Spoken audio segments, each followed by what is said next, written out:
The very first thing that you probably think of when it comes to Bill Gates is nerdy businessman. You don't necessarily think extremely smart investor, yet he is actually both. He amassed a big fortune by creating Microsoft, but he turned this big fortune into a massive fortune through extremely smart investing, obviously alongside his lead investor Michael Larson. So in this video we're going to go over the tips and tricks that Bill Gates used to amass this fortune. If we look back over the past 7 years, he achieved an annual average return of 16.5%. Here's how.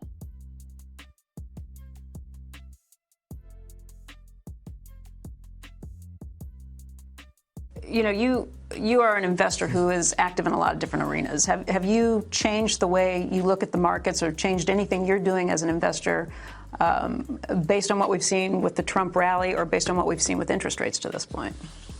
No, I think the philosophy that Warren Buffett has put forward, that if you can find great companies and invest in them, then the macroeconomics can go up and down, and the basic value of what you're holding on to there will be maintained throughout that. And I have a team of people who manages that for me. They've done a really great job. So we're long-term oriented and don't think that we understand the macroeconomics enough that we're making bets that are specific to that piece. My best business decisions really have to do with picking people. Deciding to go into partnership with Paul Allen is probably at the top of the list, and then subsequently hiring a friend, Steve Ballmer, and having somebody who you totally trust, who's totally committed, who shares your vision and yet has a little bit different set of skills, and also acts as a check on you. Some of the ideas you come up with, you run by them because they're going to say, hey, wait a minute, have you thought about this and that? And just, the benefit of sparking off of somebody who's got that kind of brilliance, it's not only made it fun, but it's really led to a lot of success. So picking a partner is crucial.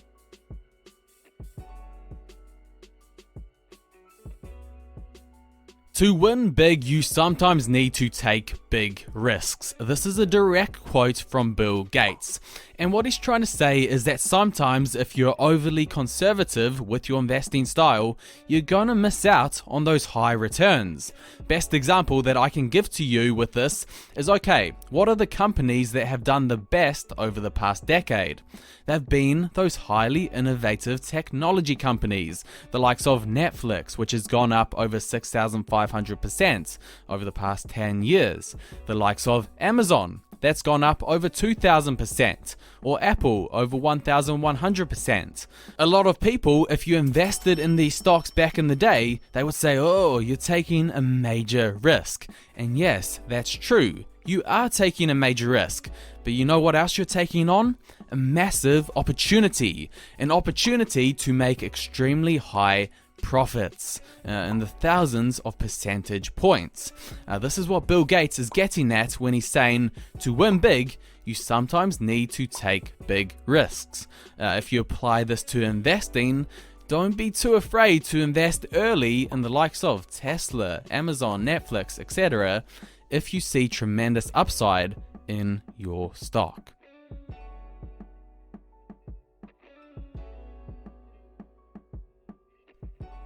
The thing you need to realize about a lot of investments is that inevitably you're gonna see a lot of ups and downs. For all of those Tesla investors, they know exactly what I'm talking about.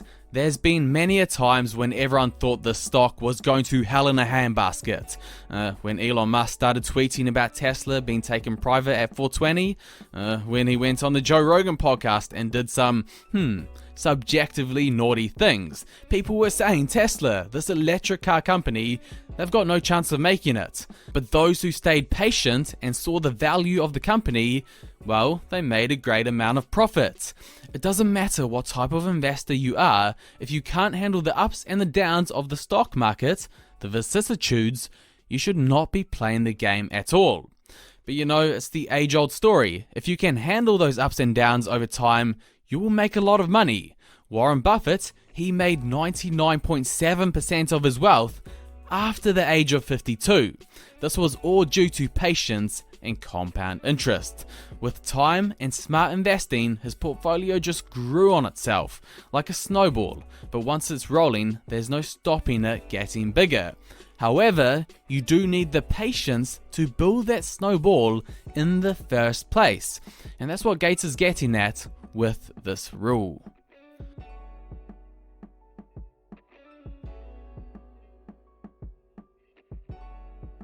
One of the smartest investing decisions Bill Gates ever made was choosing to diversify and not have all of his wealth in Microsoft. You see, before the huge technology bubble crash in the year 2000, he sold a deep amount of his Microsoft shares and he used that money to invest in other companies, the likes of Warren Buffett's Berkshire Hathaway, Canadian National Railway, Waste Management, and a bunch more stocks. This ensured that when the crash did occur, he was not entirely reliant on one technology stock for his entire net worth. He was diversified and did not get hit as badly. You see, right now, Bill Gates only has about 15% of his portfolio in Microsoft. Then he's got 47% in Berkshire Hathaway, which in itself is extremely well diversified, because it's an investing company that buys a whole range of different stocks. Because of his diversification, Gates knows that even if one of his stocks fails and goes bust, his net worth is safe.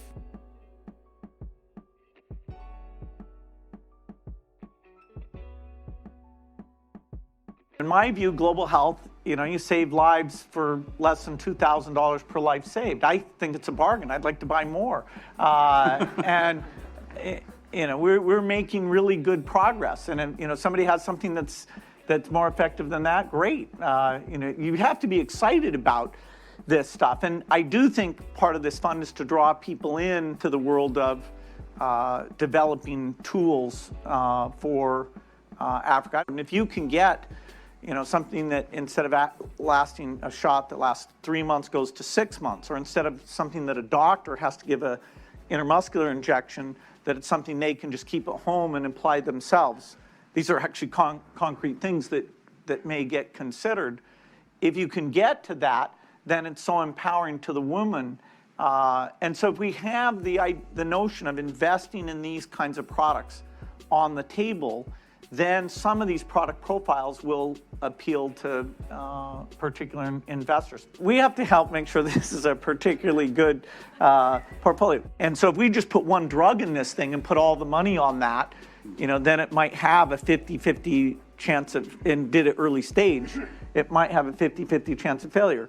Fortunately, the pharmaceutical industry is also getting smarter about trying to move the risk down to the early stages. And so this portfolio will pick things where the phase 1 type work has got us, so there's a very high probability when this money comes in for the phase 2 or phase 3 work, a very high probability of this thing succeeding.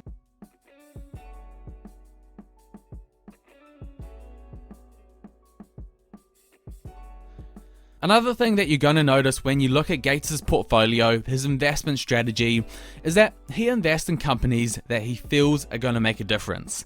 Waste Management, his second largest position, that's a company that helps the world's problem with waste. Walmart, it serves Americans with food and goods. Canadian National Railway, it transports goods around North America. The companies that Gates invests in generally are having a big impact on society, and thus, long term, they grow as companies. Gates writes under his investment philosophy section for his foundation that we do guide the managers of the foundation's endowment and voting proxies consistent with the principles of good governance and good management. When instructing the investing managers, Bill and Melinda also consider other issues beyond corporate profits, including the values that drive the foundation's work. So it's not just purely profit investing, it's also about companies that are adding positive value to the world. And guess what? Over the long term, that tends to pay off, because it's these companies that end up growing big. So, Gates hasn't just grown into his wealth through luck or inheritance. He initially got it through building a massive business in Microsoft, but then he grew it through smart investing and following these principles that I've just gone over. But remember that these principles are for long-term wealth, and thus you have to stick to them closely. You can't just follow one for a couple of months and then expect to become wealthy. No, it was the time and the discipline that Gates put in which made him a great investor. And of course, a little bit of advice from the man himself, Warren Buffett, who Gates is good friends with. I do hope these principles help you with your long-term investing returns.